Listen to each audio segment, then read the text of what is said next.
Welcome to the opening night of this October 2021 session. It'll be led by Kisei and me. In the Zen tradition, teachers are not edifiers. They're not here to educate you about something in particular. But rather, our role is to try to help inspire you and encourage you for both what is possible and also to acknowledge that the truth that we are seeking, the freedom that we are seeking, the realization that we all long for is not found someplace else. We're all beginners. The first ox herding picture of the 10 ox herding pictures is someone who is looking around and sees traces of the ox, traces of their true nature, traces of freedom and liberation. And on that path, we're always beginning. Each step is a new step. Each step is another path, another step on the path that we don't know where it's going to lead, what's going to unfold, and yet we take each step with the beginner's mind, each step fresh, new. So as we begin this session, please let go of everything you think you know. And we do that by giving emphasis to the present.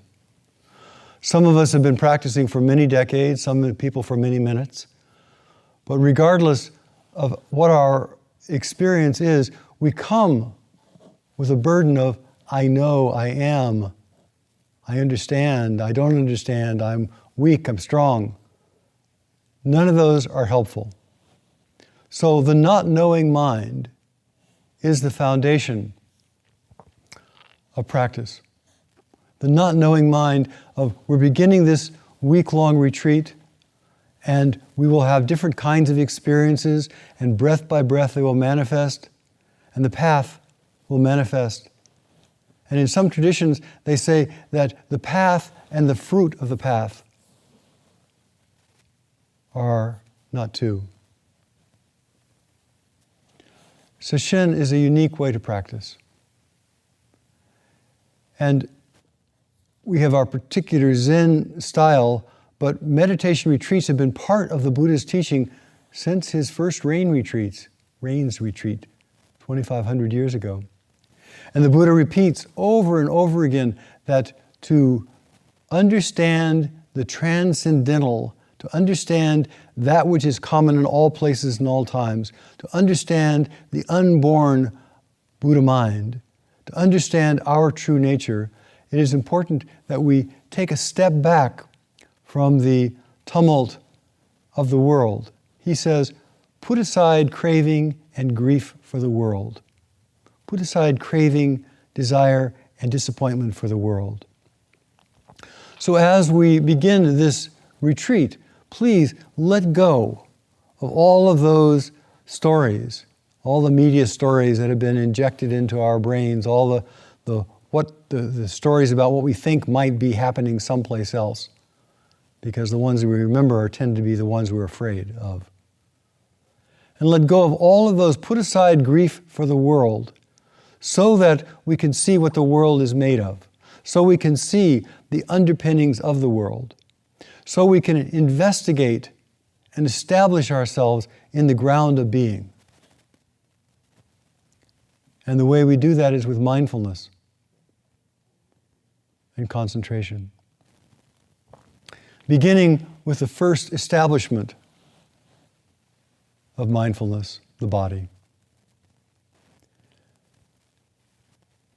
Zen practice is not about something that is done just with the mind or something that's done with understanding. It's a total experiential practice.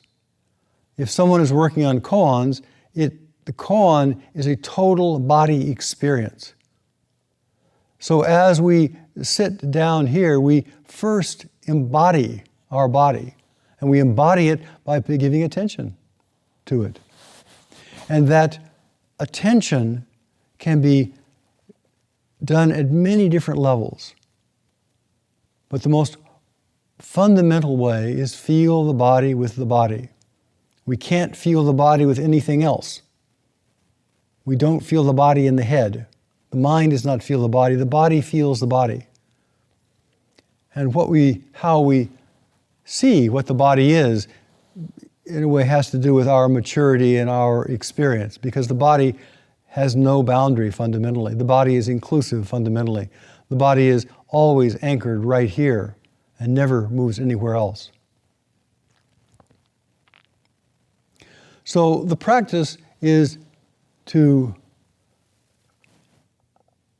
inhabit the body without knowing, and to trust each breath, each moment is going to come forward as it must, as it needs. And we entrust ourselves to this process. We entrust ourselves to our true nature mind. We come together in this retreat because we have a unique karmic connection with us, or with everyone around us. A unique connection. Online people and people in this room. So just think about, there's 8 billion people in the world, and there are approximately 57 million square miles. And out of those 8 billion people and 57 million square miles, all of us have entered in this one little tiny space, all of us together, breathing and sharing the field of our energy and the molecules of our air. The probability that we would actually come together is extremely infinitesimal. And yet, here we are.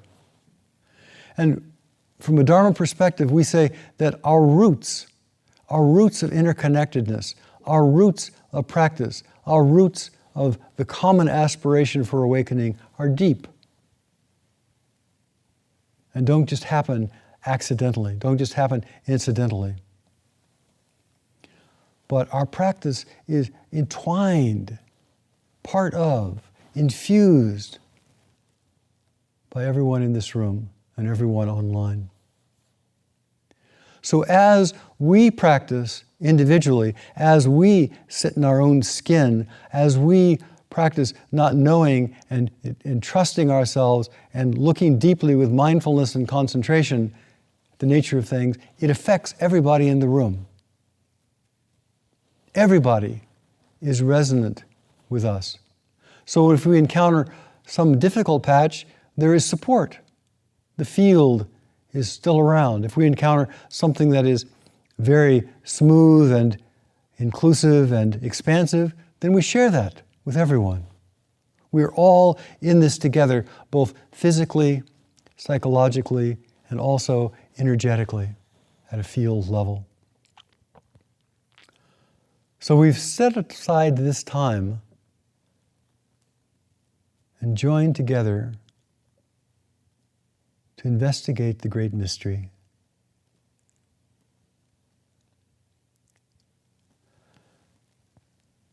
Now,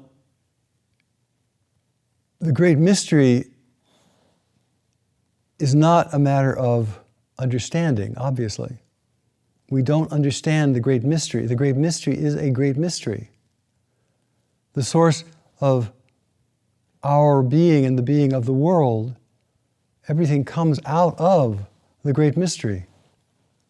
And yet, we can appreciate, we can acknowledge, we can have faith in the infinitely creative, infinitely effulgent, infinitely blossoming life that comes through us. And how do we do that? The body knows the body. The body, each moment, comes into being. Now, as we practice during this session with mindfulness, with concentration, with the other factors of enlightenment, that investigation and that practice has several byproducts. Calmness, confidence, clarity, goodness, wisdom, loving kindness, joy, compassion, equanimity. And these are byproducts of the sustained attention on what is fundamental. They are not byproducts of the storytelling mind. They're not byproducts of the assessing, evaluating mind. They're byproducts of turning our attention to what is truly essential, what's at the core. And the nice thing is, everyone here is fully and completely equipped and endowed to discover and to taste for themselves the richness of the Dharma, the richness of our life, and to reap the benefits that come from practice. No one is lacking. Everyone is endowed completely. And how do we know that? We know that because everyone here has got the 5 aggregates, has got a form, has got thoughts, has got feelings, has got some volitional action, discrimination, has got consciousness. And those are exactly the requisites. And if we take those requisites of body, mind, and consciousness, and we add to it the mix of not knowing, of curiosity, of paying attention, interesting things unfold. Interesting things are faced.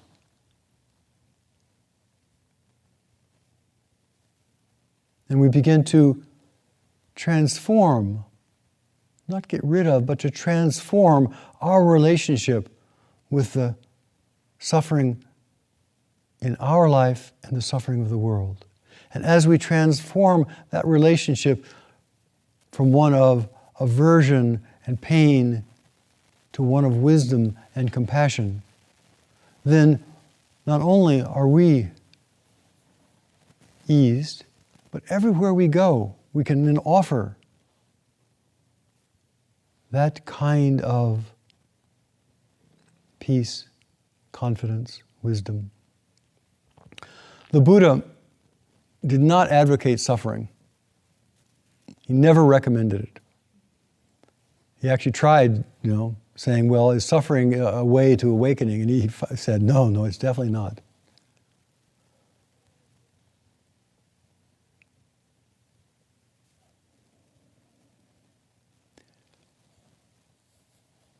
When we are not suffering, when we begin to actually see through the karmic, psychological, whatever burden that we have, the shell, the cocoon that we have wrapped around our true nature, as we begin to soften, let go, crack open, whatever metaphor you want to use, that, and become a person of greater ease and confidence and presence, then that ease and confidence and presence is a foundation to help the world. If you think about when are you feeling more likely to help people and to be smiling and appreciate them, is when you're feeling good. It's when you're feeling settled and calm inside. If we're racked by suffering, we don't want to help people. So in order to manifest bodhicitta, in order to manifest the aspiration for awakening for the benefit of all beings, we also have to overcome suffering. And the Buddha said, I teach one and one thing only. I teach suffering, what is suffering, and the end of suffering. And that's what we're here for Sesshin for, is to investigate, to look into the end of suffering.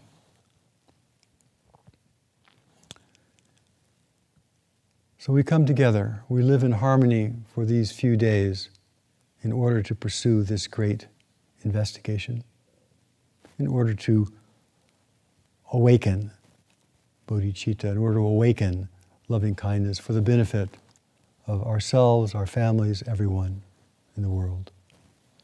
There are a few guidelines that are helpful for us as we go forward.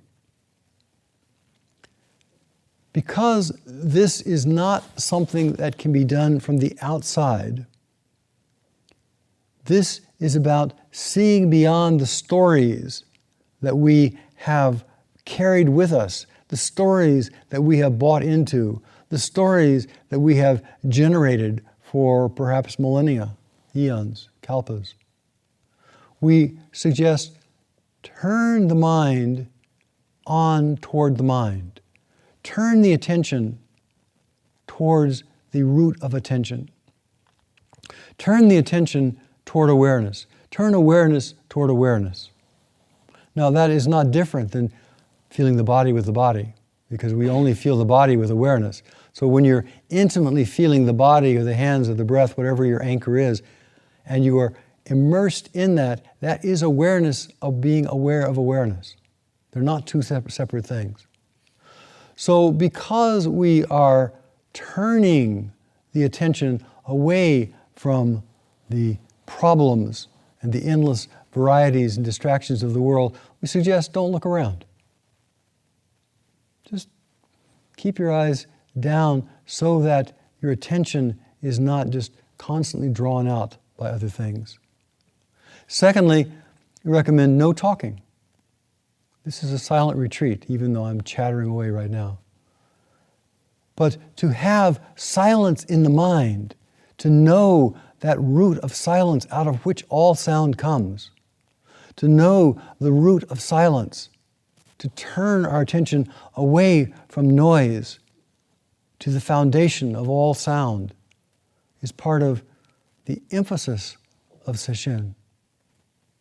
The nature of words is to discriminate, and the nature of fundamental reality is non-dual. Experience is non-dual. Assessment about an experience is very dual, very two things. So to experience the body with the body, awareness with awareness, right here, right now, mindful, concentrated, it has no opposite. It has no other. It's whole and complete, lacking nothing, right there. So we suggest, don't look around, don't talk, don't distract yourself, don't write, don't use the cognitive mind to try to put the great mystery into a little box on a page. Understanding is the booby prize, as they used to say in Est.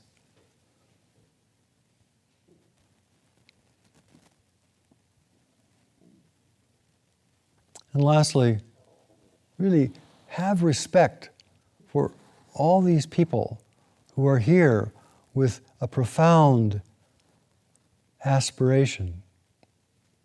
All these people here who have set aside time and have this longing in their heart for truth, for freedom. So respect everyone, whether we've been here for 10 minutes or we've been here for 10 years. That respect, that appreciation of their efforts is important. And one of the ways that we manifest that is not by just ignoring and pretending nobody else is there, you can do that. But by, as you pass, to stop, to bow. You don't have to look at people, you don't have to talk to them, but you bow with respect. Oh, here's somebody who's traveling on the path with me. I respect your presence. I respect your intention. I respect your effort. And so this practice of hands palm to palm and bowing is a way of acknowledging the respect that is in our hearts and sharing that. When someone is going through a very difficult time, and of course, that's how we grow, is by going through difficult times, but it's nice to know that somebody respects you, appreciates the challenge that you are facing.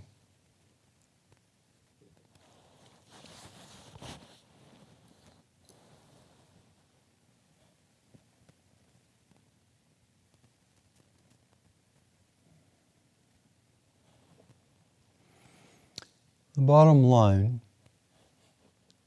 is that liberation, freedom, awakening is possible